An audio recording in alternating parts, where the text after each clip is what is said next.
Hello and welcome to Talking with Famous People. My name is host Eric. I'm host of Talking with Famous People, and I'm responding to an exciting Facebook message full of interest and intrigue. And basically, it's from T-shirts, and it says,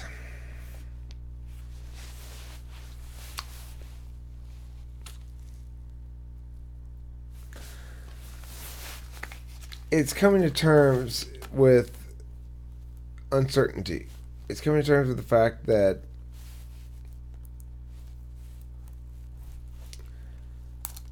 we want to attach. We want to attach to something reliable. And we think that if we understand things well enough, we'll understand what's reliable. And the reality, of course, is that all is transient and nothing's reliable. That at any moment, the things that we hold most precious to us can be ripped away from us. And then, what? The issue being, of course, it's a big problem. It's the biggest question of all. It's the unanswerable question, which is, I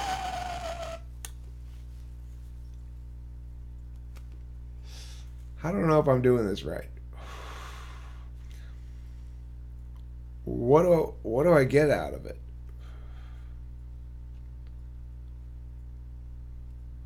When do I feel okay? As though,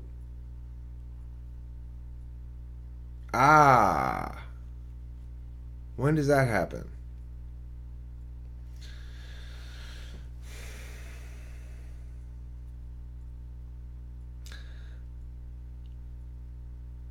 It boils down to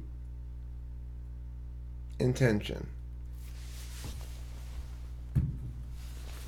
As human beings, we don't act without intentionality, but we don't understand intentionality very well. So we don't seem as a default to, as a species, perceive intention as being a different process for different types of people. For example, I intend in this video to do a lot of different things. I make the video out of the intention to respond to Trenton, who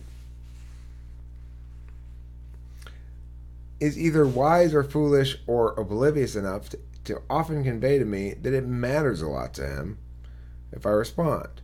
He may be slathering on the FE, or he may be using the FE poorly, or whatever you want to call it.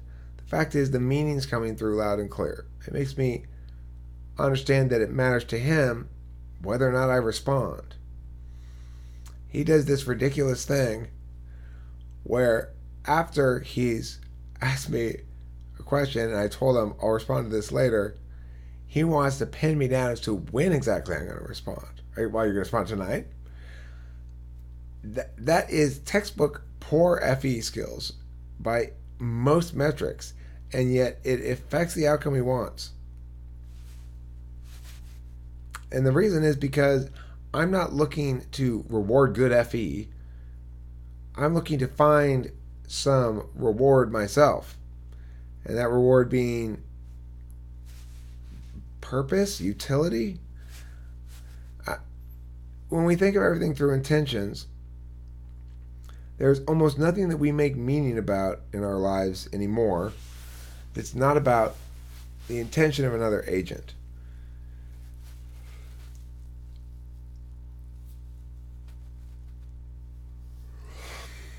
When we have a problem in life, it has to do with some other agent's intentionality. And when we deal with some sort of system, we see the system through the intentional actions of the agents who function within the system. All systems we understand through intentionality, and we relate it to either the intentions of the people utilizing the system or functioning within the system, or the intention of the creator of the system, or whatever. But this baseline reference point is an entirely metaphysical one. We don't really have, not only do we not know if we're right about the intentions of others, but it's meaningless to even say that we can be right about it, because why am I making this video? Well, you might say the primary cause is the intention to meet Trenton's expressed hunger, basically. He says, I want answers for this. I want to hear you talk about this, Eric, which just his desire to want me to talk to him about it is in itself satisfying some kind of hunger within me to want to be heard. I want others to want to hear me. So there's that factor. Then there's the factor of I like Trenton, and I do identify with him very closely. In fact, somebody was saying the other night, I don't remember who exact contact. The gist of the notion was, which younger ENTP are you most similar to? And without any real hesitation, I said Trenton. Trenton reminds me more of it myself when I was his age than anybody else that I've encountered. He's further along at his age than I was by a substantial amount, but in terms of his soul, he's very concerned about purpose and truth and stuff, and much less concerned about things like making dollar bills, y'all. Hopefully that last part will change, T-shirt, because I want you to be more concerned about making dollar bills. You need to manifest that 3. But the point is, by nature, I'm like Trenton. I don't give a fuck about the dollar bills either. I'm interested in truth. And at the same time, when it comes down to it, at the end of the day, fuck truth, I need dollar bills. Both those things are concurrently true. How can you parse out what my intention is? So, part of the dissatisfaction we feel about these things is a dissatisfaction built in the fact that we have to make static representations of moments of a fluid system to understand it, and of elements within the fluid system to understand them. So, it's going to render our conclusions hollow in some regard. Another part of Trenton's expressed existential angst, terror, whatever, was a shocking horror at the reality that love won't save us. That we don't know what it is.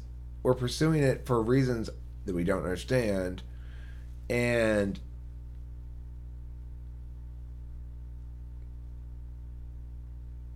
well, like Trenton said, it's just one of my egos interacting with, I guess, one of your egos. And there's no way to be real. It's not possible to be real if you understand everything.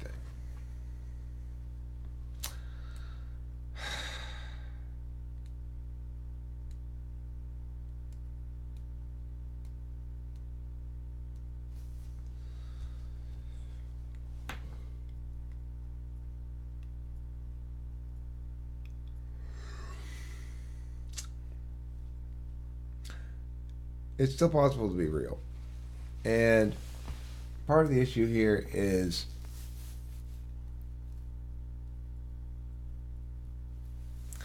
one of our most difficult conceptual journeys is to try to remember that others' perceptual landscapes are very different than our own. And they prioritize different things, and they value different things, and different things matter.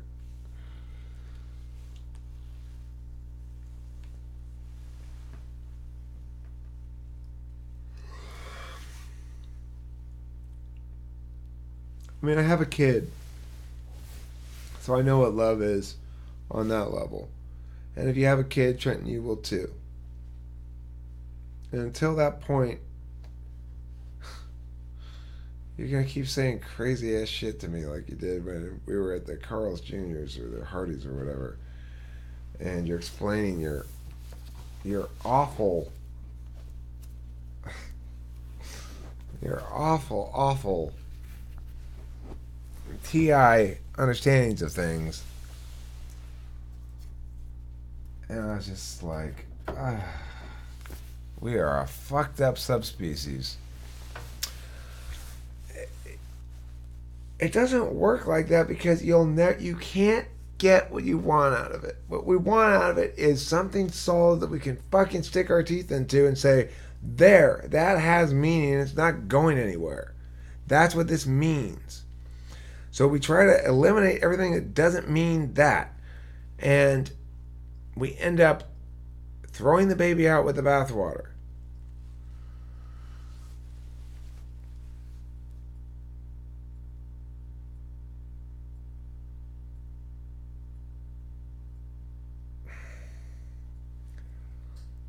It's like we're looking for bath bubbles that don't pop. But if they don't pop, they're not bubbles. And so we get rid of all the bubbles because they pop, not realizing that's the whole point of them. It's frustrating. I only feel as though I understand a glimmer of it through these analogies. I don't really understand what I'm saying, except I believe it to be true nevertheless. And I kind of understand it.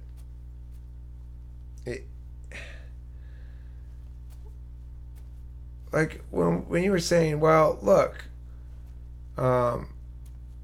significant other, you want me to make promises to you, but that doesn't really mean anything because nobody can tell what the future's going to bring, and I'm not planning on doing anything like that, and you shouldn't need me to be contractually obligated like that.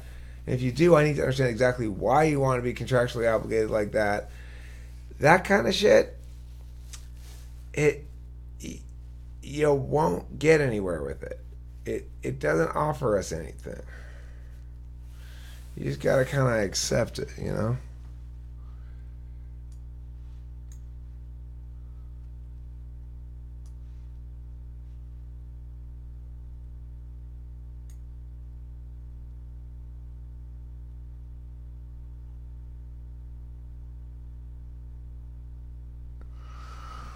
Okay, so Trent says here, I now understand I wanted to feel understood, not to solve the unsolvable, but to be with someone and accepting it and not by myself. Yeah, oh, well, I mean, if you're just talking about single sadness, I mean, I'm with you there. I want a significant other too, and it's very challenging to find the right significant other.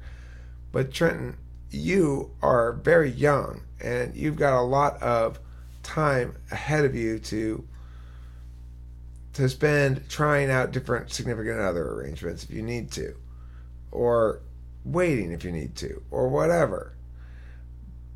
For me, it's much more of a pressing concern as I get older, and it's also more of a less pressing concern at the same time. It's I've been in those relationships before. I know what the experience is like. I do tend to prefer it. It does come with a lot of baggage as well. I mean, it comes with a lot of commitments and stuff.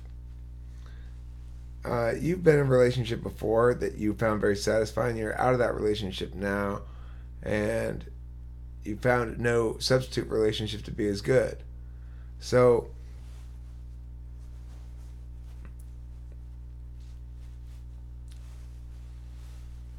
keep being picky. I don't know what else to tell you about that. Tough it out, right?